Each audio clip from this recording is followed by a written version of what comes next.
দোস্ত আজি মই দেখাই আছো বহুত সাৰ্কিটত এনেকুৱা বস্তু এটা লগাই থাকে এনেকুৱা বস্তু এটা লগাই থাকে এই বস্তুটো নাম হল এমওবি তো এমওবি বুলি কয় এটো 220 ভোল্ট এই প্ৰটেকশনৰ কাৰণে লগাইছে দে এইটো বস্তু নাথাকিলেও আপোনাৰ সাৰ্কিটটো চলি যাব কিন্তু এটো প্ৰটেকশনৰ কাৰণে দিয়া হয় তো কেনেকৈ থাকে 220 বা 250 ভোল্টত থাকে তো মই মিটাৰটো অটোত লগাই দিলো তো জানে তো অটো মিটাৰ হয় না আপোনাৰ 220 ভোল্ট লগাই দিলো মই এসি 220 ভোল্ট এসি লগাই দিলো আপনি যদি ইয়াতে মিটাৰত চাই 220 ভোল্ট এসি পাবো এতিয়া ভোল্টেজ আছে আমাৰ কিমান 190 ভোল্ট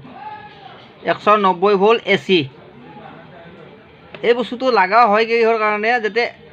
300 ভোল্টৰ ওপৰত যদি ভোল্টেজ আহি যায় ই নিজে নিজে ওপেন হৈ যাব বা শর্ট হৈ যাব পিছত এটা ফিউজ থাকব ফিউজটো উৰি যাব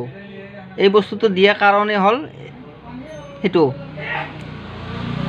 তার মানে বেসিকে যদি ভোল্টেজ আহি যায় 300 এর উপর যদি ভোল্টেজ আছে 300 যদি আহি যায় ই নিজে নিজে ওপেন হ'ব বাকি ভিতৰত থাকা বস্তুবিলাক বেয়া নহয় এটো কাৰণে লাগা হয় তো প্ৰটেকশনৰ কাৰণে লাগা হয় ইয়াক এমওবি বুলি কয়